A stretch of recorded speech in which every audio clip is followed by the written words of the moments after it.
हस्तमुद्रा क्रमांक 2.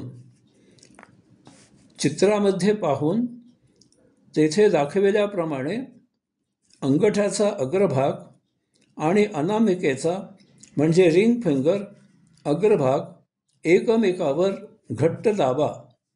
उरलेली 3 बोटे जितकी ताठ ठेवता येतील तितकी ताठ ठेवा. क्रिया दोन्ही हातांनी करायची आहे.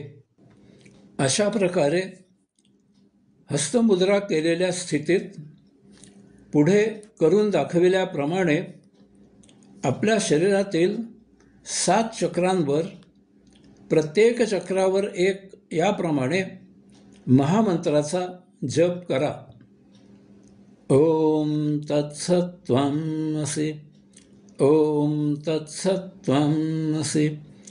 ओम तत्सत्त्वमसि. ओम तत्सत्त्वमसि. ओम तत्सत्त्वमसि. ओम तत्सत्त्वमसि. ओम तत्सत्त्वमसि.